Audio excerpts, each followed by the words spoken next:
बोले मैं स्वतंत्र तो हूं लेकिन भक्तों के पराधीन हूं, अहम भक्त पराधीन हूं, ही स्वतंत्र इव ध्वजा।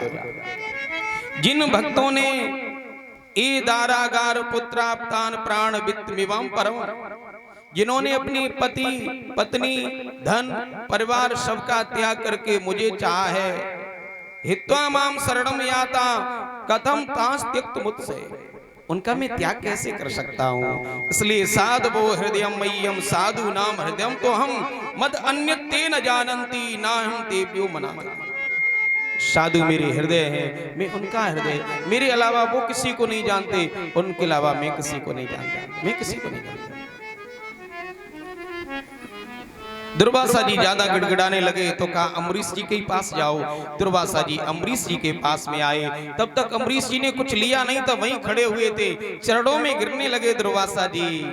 अम्बरीश जी ने उठा करके हृदय से लगा लिया, बाबा ये उल्टी गंगा क्यों बहा रहे? बोले मेरे प्राणों की रक्षा करो, सुदर्शन को शांत किया।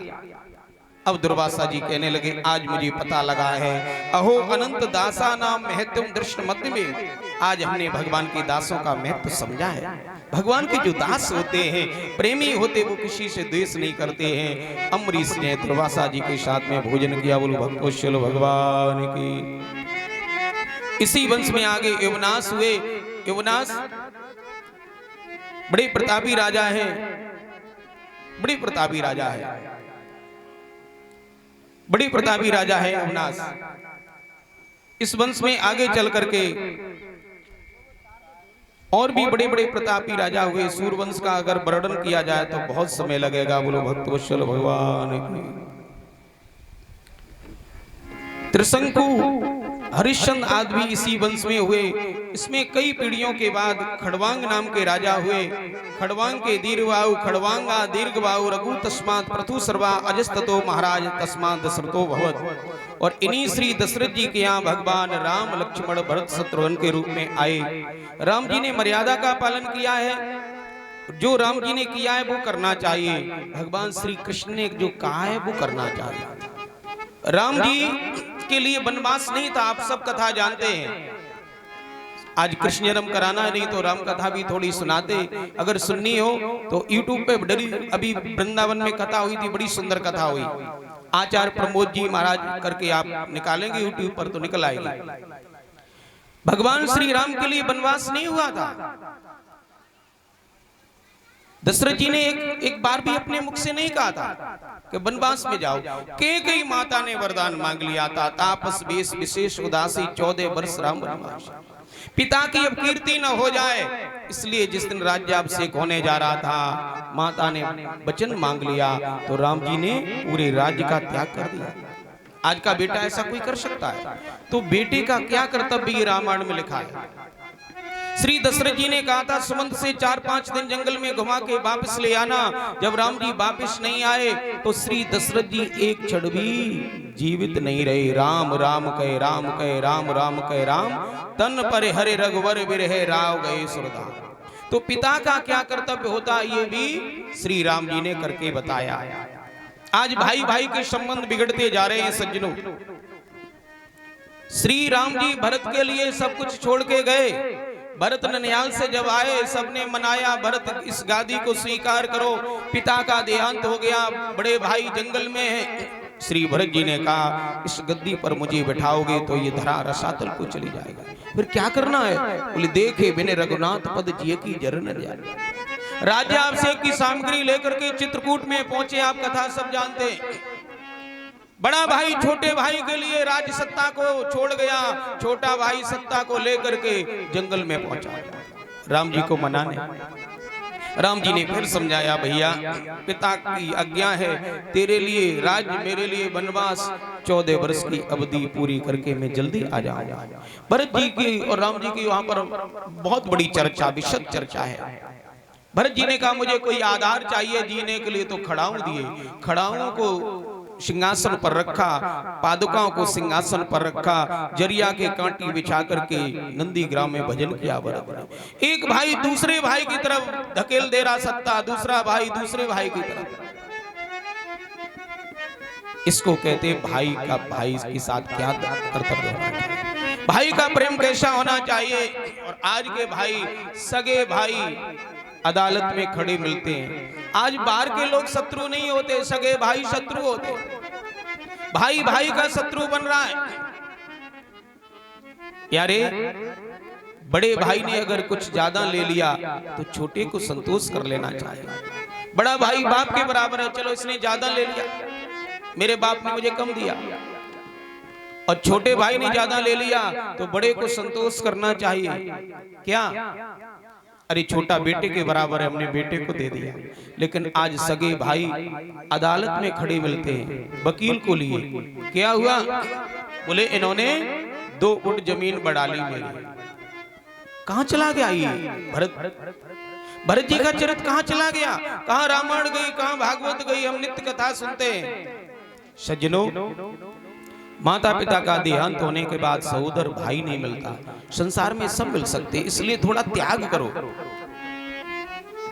थोड़ा त्याग करो। इसको चलवाओ, बंद हो गया। बोलो भक्त वत्सल भगवान की। आज पति पत्नी का संबंध बिगड़ता जा रहा है। सीता जी के लिए वनवास नहीं हुआ था, पत्नी का क्या कर्तव्य होता है ये भी राम जी ने करके बताया। तापस वेश विशेष उदासी 14 वर्ष राम वनवासी।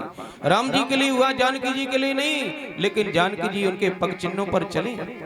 राम जी ने बहुत समझाया, जंगल में कष्ट मिलेगा, आप यहीं पर माता की सेवा करो। जानकी जी ने कहा, जिय बिन दे नदी बिन बारी, तैसे नाथ पुरुष बिन नारी। काया जहाँ रहती वहां छाया रहती है, मैं यहाँ क्या करूंगी, मेरा बैकुंठ तो आपके चरणों में है। और सीता जी गई। आज की कोई पत्नी होती और पति को कोई सजा हो जाती तो कहती जैसो करो तैसो भरो। पत्नी का क्या कर्तव्य के सुख में दुख में पति का साथ दे। लेकिन एक हाथ से ताली नहीं बजती। पति का क्या कर्तव्य ये भी बताया। अरण्यकांड में जब जानकी जी का हरण हो गया, राम जी चाहते तो कई विवाह कर सकते थे, लेकिन श्री राम जी वृक्षों को पकड़ के रोते हैं, मृगों से पूछते हैं, हे खग मृग हे मधुकर श्रेणी, तुम देखी सीता मृगनयनी। राम जी कितने रोए। जानकी जी के लिए चाहते तो कितने विवाह कर लेते। तो पति का क्या कर्तव्य होता ये भी बताया। आज का कोई पति होता, पत्नी बीमार हो जाती, सैफई ले जाता, आगरा ले जाता, 2 महीने 3 महीने इलाज कराता, नहीं ठीक होती तो कहता परमात्मा से, हे बिहारी जी यहाँ की मिट्टी को समेट लो, अभी 45 के भाई कोई दूसरी देखे। तो पति का क्या कर्तव्य है ये भी रामचरितमानस में बताया। बोलो भक्तवत्सल भगवान की। तो सज्जनों, समय ज्यादा हो जाएगा, आज कृष्ण जन्म कराना है तो रामचरित को हम प्रणाम ही करेंगे। बोलो भक्तवत्सल भगवान की। सुखदेव जी वर्णन करते, अथाता श्रूयताम राजन वंशा सोमस्य पावना इस्मन एलादेव भूपा कीर्तन ने पुण्य कीर्तन। हे राजन, आपको मैं चंद्रवंश का वर्णन सूक्ष्म से सुना रहा हूं। ये बड़ा पावन वंश है। इस वंश की कथा श्रवण करने से हृदय में भगवान की प्रेमा भक्ति बढ़ती है। भगवान नारायण की नाभि से कमल का प्रादुर्भाव हुआ। कमल पर ब्रह्मा जी के पुत्र हैं अत्रि, अत्रि जी के पुत्र चंद्रमा, चंद्रमा के पुत्र हुए बुध, बुध के पुत्र हुए पुरुरवा, पुरुरवा के पुत्र हुए आयु, और आयु के पुत्र हुए महाराज नहुस। नहुस महाराज के 6 पुत्र हुए यति, अयाति, संयाति, व्यति, कृति आदि। यति तो महात्मा बन गए, अयाति राजा बने। अयाति राजा के 2 पत्नियां हैं, एक शुक्राचार्य की कन्या, एक विस्परवा की कन्या। परीक्षित जी ने प्रश्न किया, महाराज ब्रह्म ऋषि भगवान काव्या छत्र बंधुष्य नाहुसा राजन विप्रेभ्यो कस्माद विवाह प्रत लोमका। ये शुक्राचार्य जी ब्राह्मण हैं और अयाति महाराज चंद्रवंशी क्षत्रिय हैं। ये विलोम विवाह कैसे हुआ? ये विलोम विवाह कैसे हुआ? आए 2 मिनट हरि नाम बोले, आपका ध्यान इधर उधर जा रहा है। बोलो भक्तवत्सल भगवान की। सुखदेव जी कहते, हे राजन, हरि बोल। हे राजन, एक बार एक दानवेंद्र से शर्मिष्ठा नाम करने का, विस्परवा राजा की कन्या का नाम शर्मिष्ठा है। इसने अपनी सहेलियों से कहा चलो आज बगीचा घूमने के लिए चले। गुरु की बेटी देवयानी भी साथ में है और भी सखी साथ में है। ये कन्याएं बगीचा घूमने के लिए गई। दोपहर का समय था, गर्मी बहुत थी। बगीचा घूमती रही, फिर इनके मन में भाव आया चलो स्नान कर लें, गर्मी बहुत पड़ रही है। सरोवर भी बड़ा सुंदर था। देवयानी कहने लगी स्नान करोगी, वस्त्र तो लेके नहीं आई हो, वस्त्र यानी स्नान करके बदलोगी क्या? इन्होंने विचार किया यहाँ एकांत में कोई है नहीं, इसलिए ऐसा करते निर्वस्त्र स्नान कर लेते। निर्वस्त्र स्नान नहीं करना चाहिए। इन कन्याओं ने वस्त्र सरोवर के तट पर रख दिए और स्नान करने लगी। उसी समय भोले बाबा उधर से निकले। उनको देख करके ये शर्मिंदा हो गई कन्या, जल्दी निकली, जल्दी जल्दी में वस्त्र धारण किए। देवयानी ने शर्मिष्ठा के वस्त्र पहन लिए और शर्मिष्ठा ने देवयानी के वस्त्र पहन लिए। आपस में बड़ा प्रेम था, लेकिन ये देवयानी कहने लगी मैं ब्राह्मण की कन्या, तू क्षत्रिय की कन्या, तूने मेरे वस्त्र क्यों पहन लिए? हवन का भाग जो होता है वो कौवे के लिए नहीं होता। अब तो आपस में झगड़ा हो गया दोनों का। ये शर्मिष्ठा कहने लगी बोले मेरे पिता अगर आपके घर में आटा दाल नहीं पहुंचाए तो चूल्हा नहीं जलेगा, हम लोगों के कारण ही भोजन बन रहा है तुम्हारे घर में। देवयानी कहने लगी मेरे पिता के कारण ही तुम्हारे राज्य की सुरक्षा है, नहीं तो देवता हमला कर देंगे। आपस में इतना झगड़ा बढ़ा।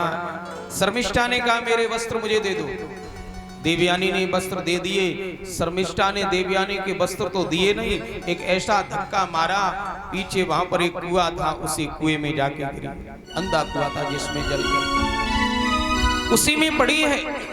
इधर अयाती महाराज आखेट के लिए निकले। वहां से निकल के गए तो अंदर से आवाज आ रही भैया कोई हो तो मुझे निकाल लो, मुझे निकाल लो। महाराज पास में आए तो देखा एक कन्या पड़ी हुई है। उन्होंने अपना पीतांबर नीचे किया, पीतांबर पकड़ के वो ऊपर आई, दूसरा वस्त्र डाला, उसके शरीर को देख करके निर्वस्त्र है, उसने वो वस्त्र लपेट लिया। महाराज ने झुक करके हाथ में हाथ पकड़ा। भागवत जी में लिखा है गृहीत्वा पाणिनाम पाणि उज्जहार दया परा। हाथ में हाथ पकड़ के खींचा। हाथ को कहते पाणी, पाणी को पाणी में पकड़ा तो पाणी ग्रहण संस्कार हो गया। पहले की माताएं बहनें अपने हाथ को दूसरे के हाथ में नहीं देती थी। अब हम पाश्चात्य सभ्यता को अपना रहे। आज बहनें अपरिचित भाइयों से हाथ मिलाती हैं। हाथ तो केवल पिता जिसके हाथ में देता है उसी के हाथ में हाथ जाता है, और जिसने हाथ पकड़ लिया वो जीवन भर निभाता है। अयाती महाराज ने बाहर निकाला, देवी तुम किसकी बेटी हो? शुक्राचार्य की कन्या हो। पूरी घटना बताई। अयाती ने कहा ठीक है तो आप जाओ, महाराज को मेरी तरफ से प्रणाम कह देना। देवयानी कहने लगी महाराज मैं अब कहां जाऊं? आपके चरणों को छोड़ के मैं कहां जाऊं? मतलब? बोले आपने मेरे हाथ को पकड़ा है। राजस्वा गृहीतो में पाणम परम पुरंजया। हे राजन आपने